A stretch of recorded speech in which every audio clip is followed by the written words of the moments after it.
Good afternoon, everyone. Thank you, Phil, for the kind introduction. What I'm going to talk about is what Dr. Sunnik talked about.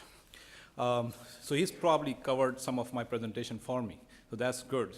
It will be good from picking up from that. What I'm going to do is try to go over the same things that Dr. Sunnik just talked about and give you some place to find resources to achieve what Dr. Sunnik wanted you to achieve. So you will get the tools from my talk.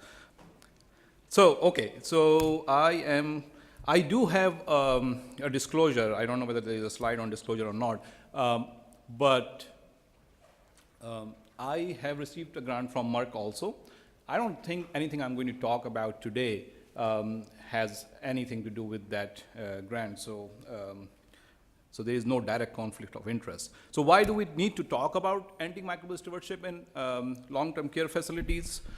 Is because we know that post-acute care admissions are increasing in nursing homes. According to American Healthcare Association quality report in 2013, they describe that a 100-bed nursing home typically in a year will take care of 189 short stay individuals as compared to 86 long stay individuals. So we're taking more short stay individuals in a year than long stay individuals. So that means that we are growing medical complexity in our nursing home. We have increasing exposure to devices, wounds, and antibiotics. And we have high prevalence of multi-drug resistant organisms.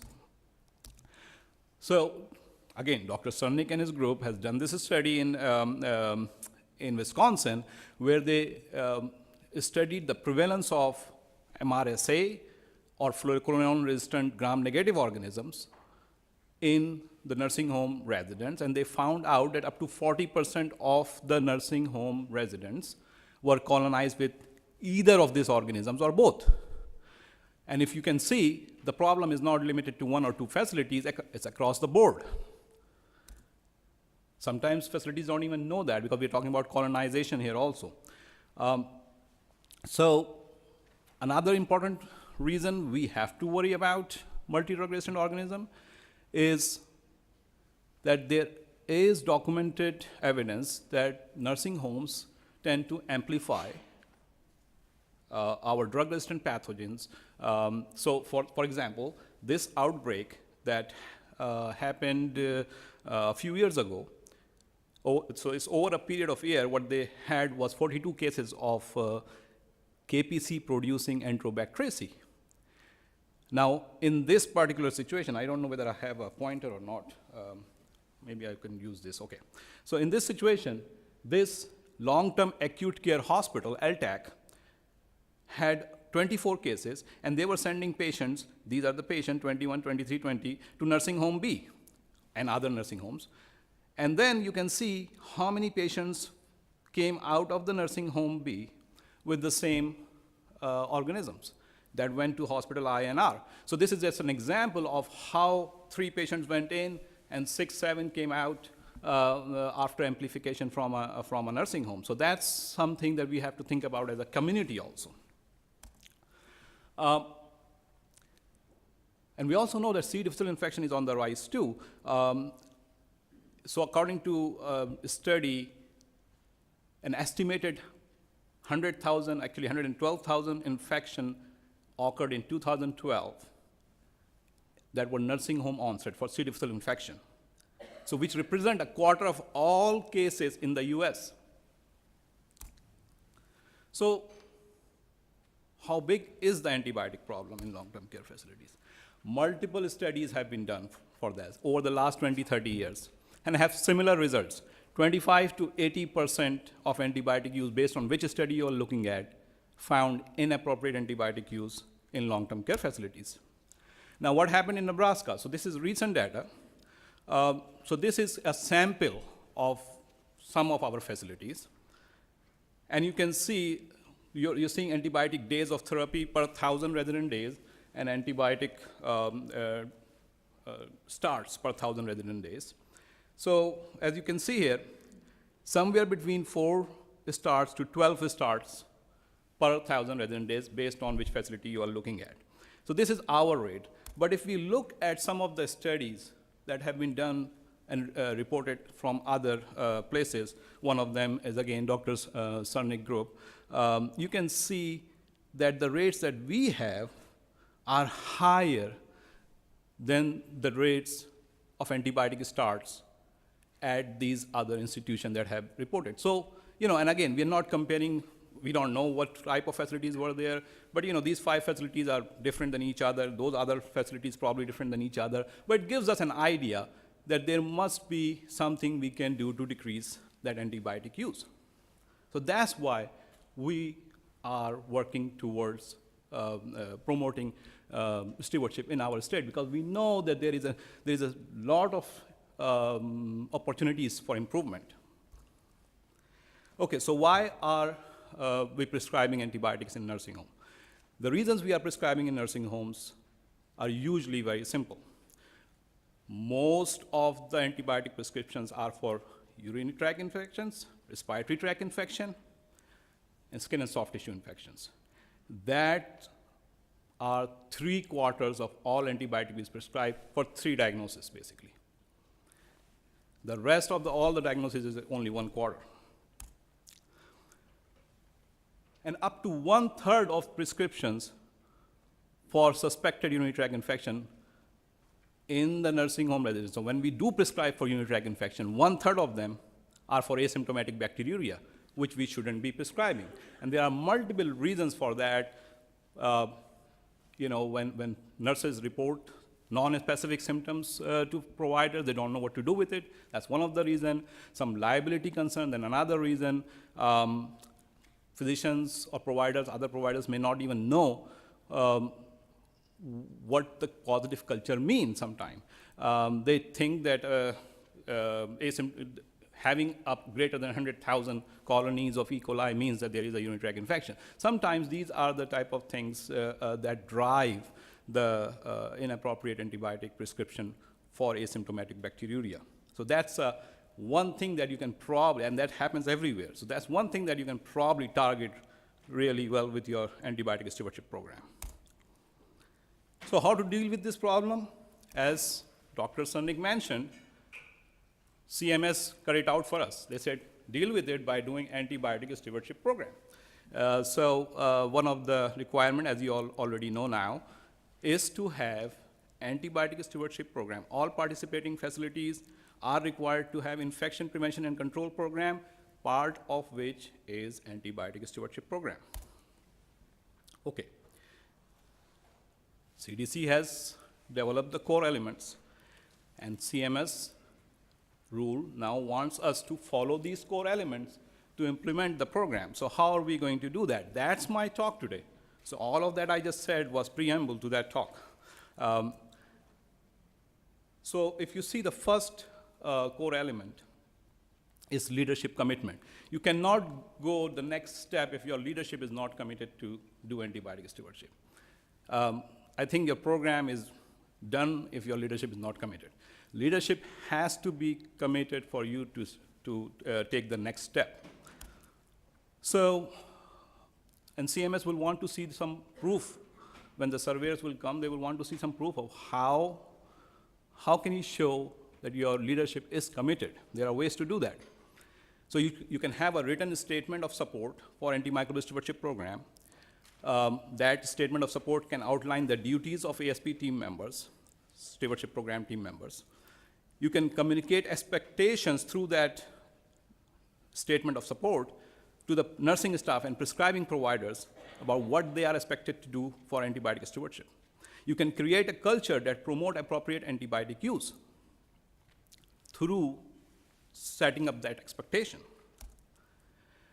So when we started working with our facilities, they wanted to know what do we write. So the thing that I just mentioned, we wrote it up in a template form that you can go to our website, download it, modify it based on your facility, and can use it. You can even take our logo out if you want to and put your own. That's fine. We develop it for you. Some of our facilities, what they did was, they actually not only signed this statement of support, they used it and made it into a letter, and then sent it out to all the providers that this is what we are starting, to all the providers, to all the nursing staff, that, okay, this is what we are starting, this is the program we are starting, this is the reason we are starting. So that statement of support became a letter to the providers. Okay, so you established that your leadership is kind of getting interested in that. Now you need to have establish some accountability. How do you do that? So you empower your medical director, your director of nursing, your consultant pharmacist to lead that program. And you provide dedicated time for ASP activities to your program leaders and to the infection preventionists who will support the day-to-day activities of stewardship program. If you don't have dedicated time, if it's not in the contract, if it's not in the job description, it's hard to make anybody accountable for that. If you provide somebody 10 hours protected to do antimicrobial stewardship every week, then you can actually ask them, what are we doing with that time? Are we moving the needle or not? So that's how you will establish your accountability. And then the third core element is having drug expertise available. How do you do that? Okay. Sorry. Okay, so there are multiple ways you can establish drug expertise. Consultant pharmacists may have received some specialized training in antibiotic stewardship or infectious disease, and they can be your drug expert. Many consultant pharmacists, many companies are actually working with their consultant pharmacists to train them. So if your consultant pharmacist is getting trained, then that can be a drug expert for you. If not, then training is also being offered to consultant pharmacists by national societies, so that's another way they can get some drug expertise or antibiotic stewardship expertise, for say. Or you can reach out to local hospitals in your network and can use antibiotic stewardship program lead at the local hospital, or you can develop relationship with infectious disease consultant in your community.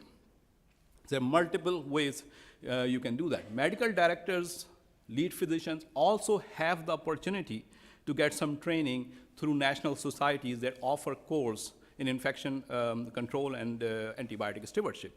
So you can use that. So there are multiple ways you can do that. In our state, you can also partner with ASAP program, and we can provide some of those, or at least guide you to develop things.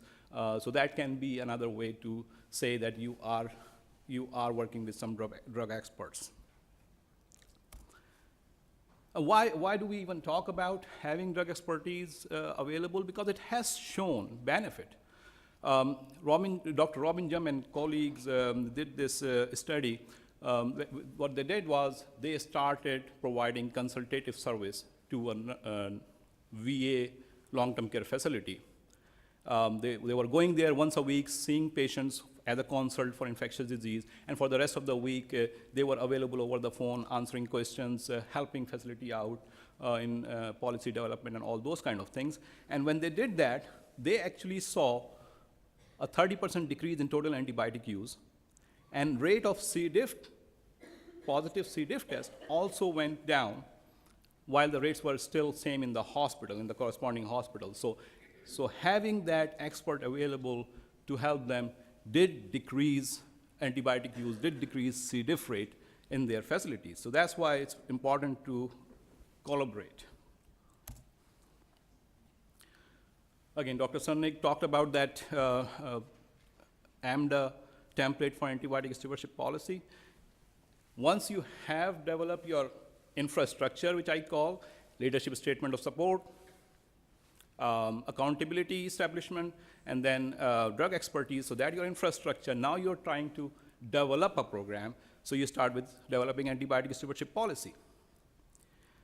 So you can use this paper that just got published not very long ago, I think last year, and can develop a policy for your facility. policy should outline the goals of antibiotic stewardship program, structure, procedure of committee, along with responsibilities of the members. So you can use that. Some of our facilities wanted a brief version. They didn't want to do a whole big policy. So we kind of looked into, okay, what do we really need to have? And we developed a template, a 1.5-page template. This is the page 1. It's on our website. Again, you don't have to use exactly the same. You can modify it. You can look at that paper, add or delete things up, and develop your own policy. But we're giving you a starting point. So you can use that and start working on your policy. Okay, so now you have a policy. You said you will have a stewardship committee. So form a committee now. How are you going to form a committee? I say you should have an infection prevention on the committee, medical director or designated physician, director of nursing or assistant director of nursing, and a consultant pharmacist. Those are the core antibiotic stewardship team member. But then you have a list of other people that can actually help promote appropriate antibiotic use in your facility. So work with them too. Who will you include in that final listing? It will be depending on your facility need, your facility characteristics, so you will have to decide on that. That committee should meet at least quarterly. Maybe in beginning, they may have to meet even earlier, more frequently, but at least quarterly. Okay. So what tasks they are providing?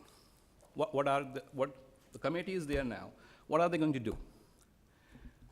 So the job of the committee is to support and promote antibiotic use protocols, develop and maintain a system to monitor antibiotic use, develop and maintain a system to monitor resistance data, report antibiotic use and resistance data regularly to the frontline staff and prescribing providers, along with the goals of stewardship programs, provide education on stewardship to prescribing providers and nursing staff, in addition to residents and families. So these are the jobs that they will have to perform. How are they going to perform that job? I'm going to walk you through it. Now, I might tell you a lot of things. You don't have to do everything, but you may have to do some things. So when we talk about developing antibiotic use protocol, what does that mean? Okay. What you need in your protocol is a requirement that you will have a specific dose, duration, and indication with all antibiotic orders. Then you will have standardized tools and criteria for assessment and communications. This team will provide guidance on prescribing based on the national recommendation, and if there is facility-specific data, maybe facility-specific recommendation. And then you will also want the facility to have a process to review antibiotic 48 to 72 hours after you have started it to see whether you need to continue, change, stop, whatever you need to do about it, which we call post-prescribing review or antibiotic timeout. So you have to have a protocols for these things. Now, I understand tomorrow you don't need that. What you need tomorrow is at least have some of the starting point. So if you have done nothing, you're going to introduce an S-bar tool for UTI. That will suffice for now. But keep in mind that over the period of time, you will have to climb up the ladder and have to go until you reach the antibiotic timeout. Why do we stress so much about the S-bar tool? Because it has shown to be effective. In this study, when the investigators promoted or asked facilities to use S-bar tools for UTI assessment, so whenever the nurses is thinking that this resident may have a UTI, so then they have to take that S-bar, kind of go through the list here, and see whether they have fever, rigors, delirium, hypotension, whatever it is, and they check mark on it. This tool also telling them, based on their check mark, whether the criteria for diagnosis of UTI is being met or not met. So then now they check on that too, right here, whether the criteria is being met or not met. And then they are calling the physician, and they are telling them, this is what is going on with the patient. I reviewed everything, vitals, this, and also based on our protocol that we are using, it's not meeting the criteria for UTI, but I can start active monitoring, start giving patients some fluids, start monitoring vitals every 4 hours, every 6 hours, whatever the physician want, and then I will report back to you if things change. That, as a provider, I will be more confident if I hear that from a nurse to say, okay, yeah, you can do that, rather than just, I think this patient have a UTI. Because then I'm more likely going to give the antibiotic order. But in this other case, I may say, okay, they know what they are doing. Let them assess. And I will leave it up to that. So I think that's why, and when the facilities use that, at least 25% of the time, they saw a decrease in antibiotic use significantly. The facilities that did not use that did not see any difference. So that's why we stress so much about that SBAR tool. So there are SBAR tool for UTI, there is SBAR tool for skin and soft tissue, there is SBAR tool for lower respiratory tract infection. AHRQ has made that available. Link is there. I don't recommend using all three of them at the same time right now. Use one that is the most important one for your facility. Train your staff to use that. Once they are used to it, maybe the next step will be to go to the next one. Most facilities will use the UTI SBAR tool because that's the most likely reason of inappropriate antibiotic. So the AHRQ SBAR tool is 2-page form. When we started using it, some of our facilities, they were faxing the tool to their provider, and they didn't like it. They didn't like to have a 2-page form to be faxed and then faxed back to them.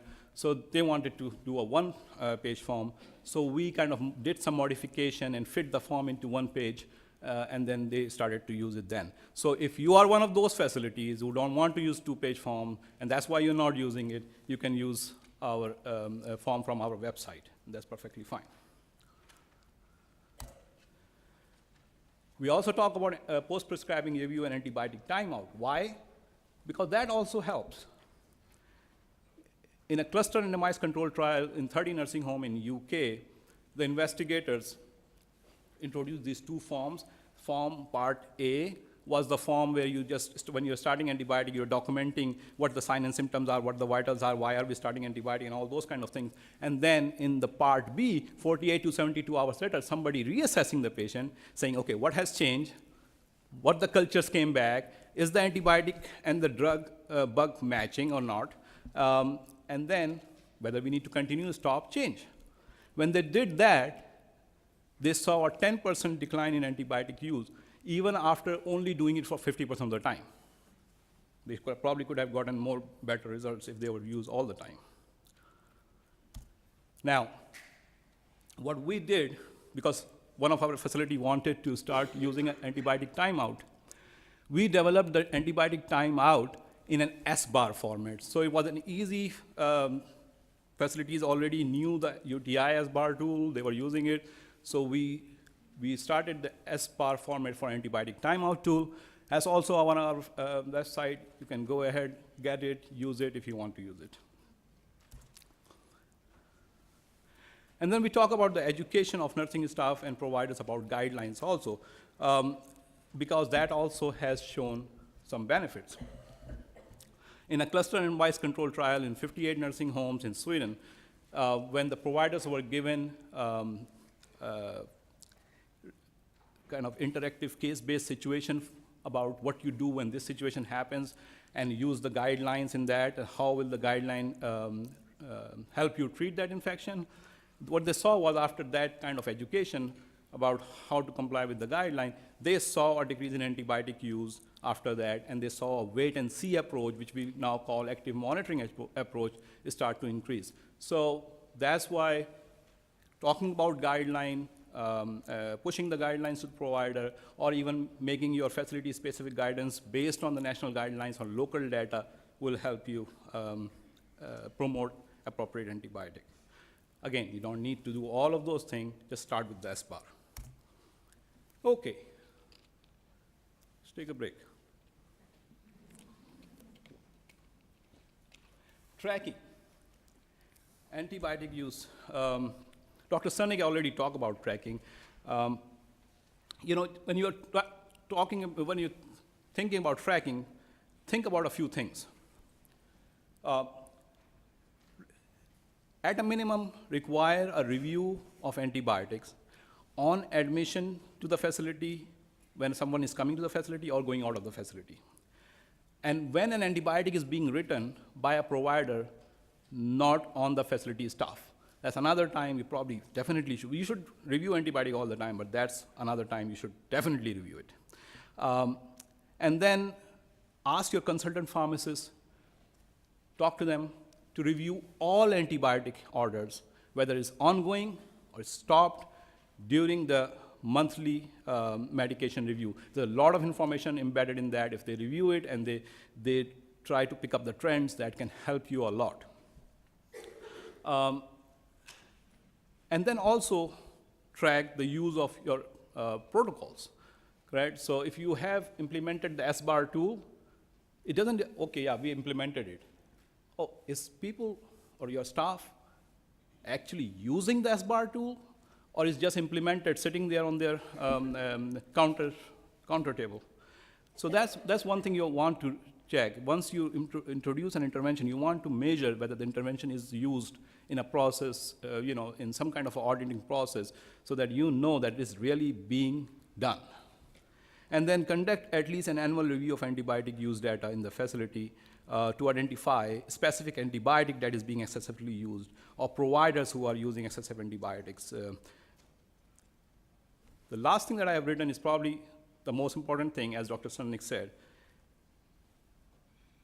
Try to get antibiotic start per 1,000 resident days, or even better, days of therapy per 1,000 resident days. Your consultant pharmacist or your pharmacy may help you get that data. So talk to them. We are working with a group of concerned pharmacists. They have that data and they provide it to their facility. But if your pharmacy or concerned pharmacist cannot provide you that data, then there are other ways to get that data. So raise of hand, how many of the facilities use an antibiotic log, where they log their antibiotics at the start? So quite a few of you, not a lot. But if you are using some kind of a log or a standard practice to write down whenever an infection is documented, you can use that sheet to track your antibiotic order. Even better, if you use it something like an Excel sheet, you can document the same thing that you are probably documenting on your antibiotic log on a paper sheet. But this sheet will give you an automatic report. So you're just doing the same thing that you were doing on a paper. Now you did it on the Excel sheet. But it actually gave you right here antibiotic start per 1,000 resident days, days of therapy per 1,000 resident days, whether the antibiotic met criteria to start antibiotics or not. And you can track it month over the month over the month over the month.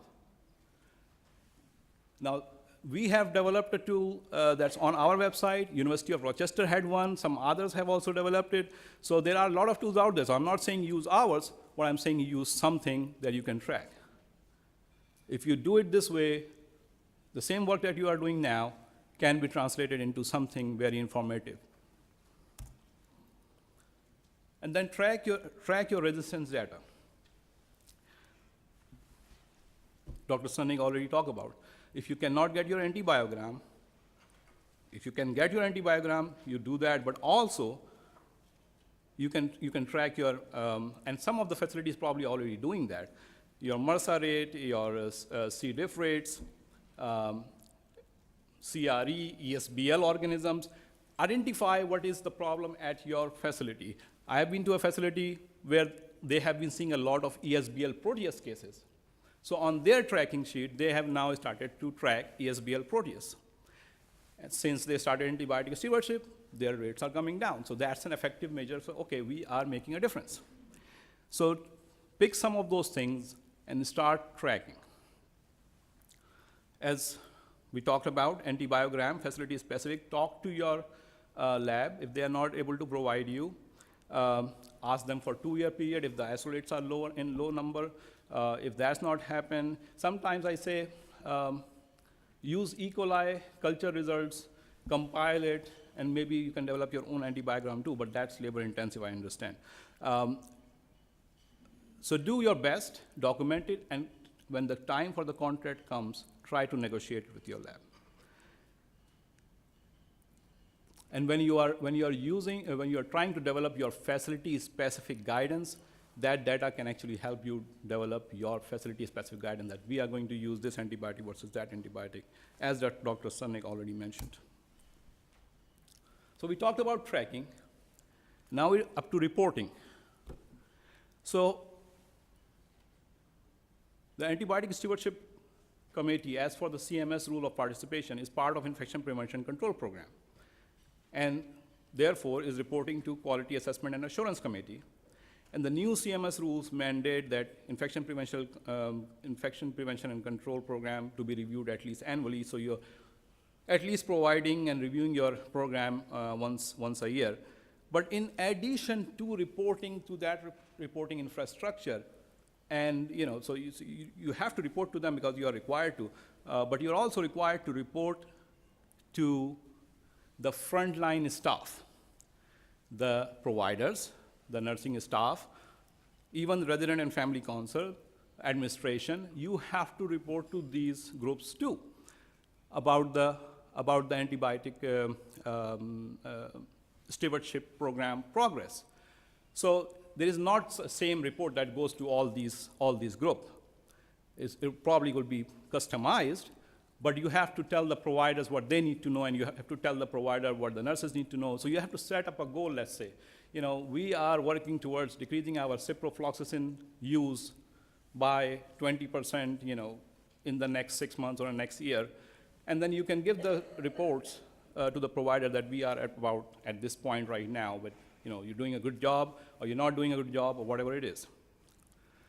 If your goal is to decrease urine culture results, inappropriate urine culture results, well, that report that's going to the nursing staff about, we have made that much progress now, but our goal was to reduce it by 30%. We are still about 15, so keep working. So I think that kind of thing you can report, you can encourage them when they're doing good, and you can ask them to do better when they need to. And if you have facility-specific antibiogram, give it to the providers also. The nursing home antibiograms, it has been shown to improve empiric antibiotic use, and that's what it's used for mostly. Again, as Dr. Sunnik said, if you cannot get it, don't sweat on it, but if you can get it, that's great. Even when you get it, sometimes it's very difficult for the providers to understand when they see the antibiogram is what I'm looking at and how I'm going to use it. So what we usually do is with the antibiogram, we usually provide a summary of how to interpret it or what it is saying to you, and how we want to drive this data to achieve this process. So kind of, I'm not going to go in detail, but this is an example on our website where we summarized antibiogram to tell them that the best possible scenario when you are treating of empiric UTI is probably nitrofurantoin in this case, because your nitrofurantoin sensitivity is about 99% for E. coli, and that's your most likely organism. So something like that, think about it, and as I said, it's on our website, you can take a look. Another thing that's on our website is a quarterly antimicrobial use summary report. We develop all of this because we are working with facilities, so they sometimes need those things, so we give it to them, but then we put it on our website for others to use if they need to. So you can always modify it for your own need, but it's kind of give you a summary of when you are reporting to your Antibiotic Stewardship Committee or your QAA committee, some kind of a format you have to put down numbers and take it to them. This is an example of provider feedback report. This is one of the nursing homes that actually started giving this provider feedback report, and if you can see, there are 5 providers. They wrote antibiotics for respiratory tract infection, and you can see how many antibiotic starts per provider, how many were appropriate, not appropriate. This provider 3 has 25% not appropriate antibiotic, which is much higher than everybody else. So that provider 3 may have a talk with medical director, or medical director may have a talk with him, So that's how you use those reports. And then you provide education to nursing staff and prescribing providers, and also families, resident and family council.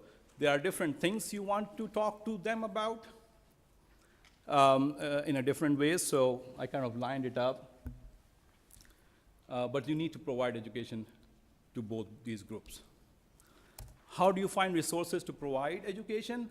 So one of the things that I use for the facilities we are working with, we try to direct them right now to Dr. Robin Jump course. That's a course that nurses can take on antibiotic stewardship. It's an online course. You can go and get the course. It's free. When it was studied, after pre and post course knowledge, you can see a difference. So it did help increasing the knowledge. And also the attitude. After the course, nurses' agreement that their role influences whether residents receive antibiotics also increased significantly. So it helps with their attitude also. One of our facility was doing education day, while around the same time they were starting antibiotic stewardship program. So they wanted us to develop something for them that they can put in on their education day, and then the people can come in and the staff can come in and ask questions and things like that. So we kind of developed a poster for them to describe, what is antibiotic stewardship program, why it's needed, what's their role, and all those kind of things. It's also available on our website.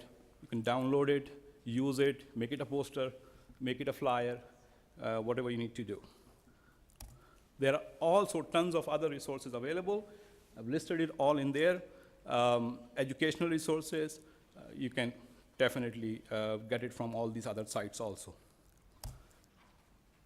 And then this is a list of all antibiotic stewardship program resources. There's a ton of material on our website, asap.nebraskamed.com, but there are other websites too besides us that can provide you good information also. Feel free to look around, shop around. So in summary, I will make it simple. I will make it so much simple that you will think that you can start antibiotic stewardship program tomorrow. Okay. So obtain a leadership statement of support. So we already told you where it is residing. Go get it, modify it, use it. Establish accountability. Give time, dedicated time to your IP to do the work. Ask your medical director to be involved. Set up regular meeting with them to find out what's happening with the antibiotic stewardship program. If you do that, you're great. Now, the AMDA policy asks for 10 hours of IP time per week dedicated to antibiotic stewardship program. Now, when we looked in our Nebraska facilities, we saw that facilities where the IPs were spending 20 hours per week per 100 bed on infection control activities had much better antibiotic stewardship program than the others. So I think if you are doing 20 and you're doing 10 hours of IP and 10 hours of stewardship, that makes sense. Many facilities are not there. Our average is somewhere about 6 probably hours a week. We need to go to 20. So at least incrementally go there. Partner with local experts or develop expertise within the facility. You can ask your consultant pharmacist, you can ask us, we can see what we can do, all those kind of things. Develop antibiotic stewardship protocol. We already have a template for that, use it. Form an antibiotic stewardship committee team, I already told you how. Task antibiotic stewardship committee with specific responsibilities. Support and promote antibiotic use protocols, like an SPAR tool, implement it. Develop and maintain system to monitor antibiotic use. Use that Excel sheet. Develop and maintain system to monitor resistance data. Start noting down all the C. diff positive tests and ESBL positive cultures. Report antibiotic use and resistance data regularly to frontline staff. We have those reporting templates, use that. provide education on antibiotic stewardship to prescribing providers and nursing staff, tell them to take the doctor jump course, or we will make, we are hopeful that this is what I'm saying right now is getting recorded. So we will make it available for free so that those providers in your facility who are not here today can at their own time be able to listen to this also. So we will do our best. Unless something disaster happen, we'll make it happen. Okay? So there will be opportunities for you to educate people around. I think basically this is a team effort. There's pros and cons for each interventions that you will do. You have to decide basically what works best for your facility, but follow the CDC core element. And there are resources available. We are available. Reach out. Thank you very much.